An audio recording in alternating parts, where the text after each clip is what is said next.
ಕಷ್ಟದಲ್ಲಿ ಕನ್ನಡ ಸಾಹಿತ್ಯ ಪರಿಷತ್ ಸಮ್ಮೇಳನವೂ ಇಲ್ಲ, ಸಂಬಳವೂ ಇಲ್ಲ. ದುಡಿದ ಕಾಸು ಕೊಡದ ಕಸಾಪ ತನಿಖಾಧಿಕಾರಿಗೆ ಶೋಕಾಸ್ ನೋಟಿಸ್. ಮತ್ತೊಂದು ಕಡೆ ಕಾರ್ಮಿಕರ ಕಣ್ಣೀರು. ನ್ಯಾಷನಲ್ ಟಿವಿಯ ಸ್ಪೆಷಲ್ ಸ್ಟೋರಿಗೆ ಸ್ವಾಗತ. ನಾನು ಶಿವಪ್ರಸಾದ್ ಮಾಗ್ಡಿ. ಇಷ್ಟು ದಿನ ದುರಾಡಳಿತ ಆರೋಪದಿಂದ ಕಷ್ಟದಲ್ಲಿದ್ದ ಕನ್ನಡ ಸಾಹಿತ್ಯ ಪರಿಷತ್ ಈಗ ಸರ್ಕಾರ ನಿಯೋಜಿಸಿರುವ ಆಡಳಿತಾಧಿಕಾರಿಯಿಂದಲೇ ಸಂಕಷ್ಟಕ್ಕೆ ಸಿಲುಕಿದೆ.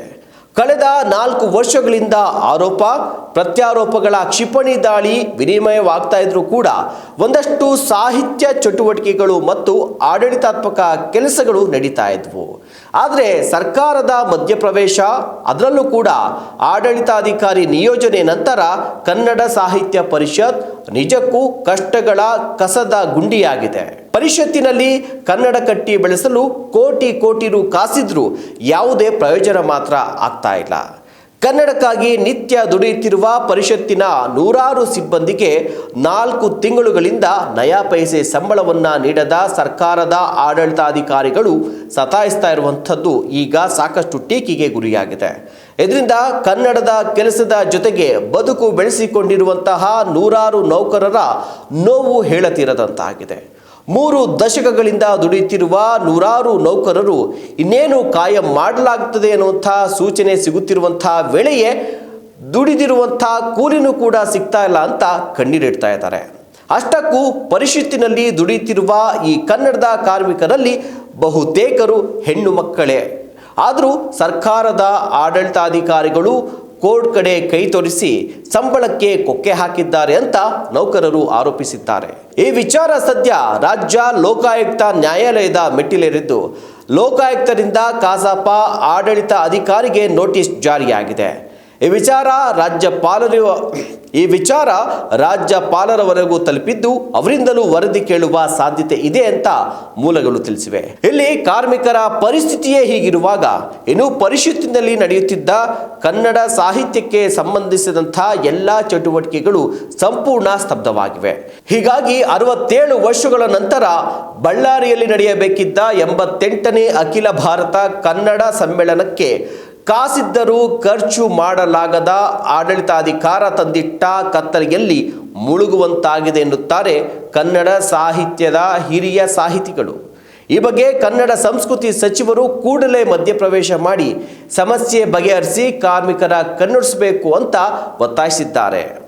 ಇನ್ನು ರಾಜಶ್ರೀ ನಾಲ್ವಡಿ ಕೃಷ್ಣರಾಜ ಒಡೆಯರ್ ಅವರ ಕನ್ನಡ ಪ್ರೇಮದ ಪ್ರತೀಕವಾದ ಕನ್ನಡ ಸಾಹಿತ್ಯ ಪರಿಷತ್ತಿಗೆ 1915ರಿಂದಲೂ ರಾಜಾಶ್ರಯದಿಂದಲೂ ಕೂಡ ನಿಗದಿತ ಆರ್ಥಿಕ ನೆರವು ಕನ್ನಡ ಕಟ್ಟುವ ಕೈಕಾರ್ಯಕ್ಕಾಗಿ ದೊರೀತಾ ಇತ್ತು. ಆದರೆ ಪ್ರಜಾಪ್ರಭುತ್ವ ಬಂದ ನಂತರ ಕೂಡ ಸರ್ಕಾರಗಳು ಕಸಾಪಕ್ಕೆ ಅನುದಾನವನ್ನ ಮೀಸಲಿಡ್ತಾ ಇತ್ತು. ಹೀಗಾಗಿ ಈ ವರ್ಷ ಬಜೆಟ್ನಲ್ಲಿ ಬಳ್ಳಾರಿಯಲ್ಲಿ ಸಾಹಿತ್ಯ ಸಮ್ಮೇಳನ ನಡೆಸೋದಕ್ಕೆ ಬಜೆಟ್ನಲ್ಲಿ 10 ಕೋಟಿ ರೂಪಾಯಿ ನೀಡಲಾಗಿದೆ. ಹಾಗೆಯೇ ಸಂಬಳ ಮತ್ತು ಕನ್ನಡ ಚಟುವಟಿಕೆಗಳು ಮತ್ತು ಆಡಳಿತಾತ್ಮಕ ವೆಚ್ಚಗಳಿಗಾಗಿ 5 ಕೋಟಿ ರೂಪಾಯಿಗಳನ್ನು ನೀಡಲಾಗಿದೆ. ಆದರೆ ಸರ್ಕಾರ ಈ ತನಕ ಯಾವುದೇ ಅನುದಾನ ಮಾತ್ರ ಬಿಡುಗಡೆ ಮಾಡಿಲ್ಲ.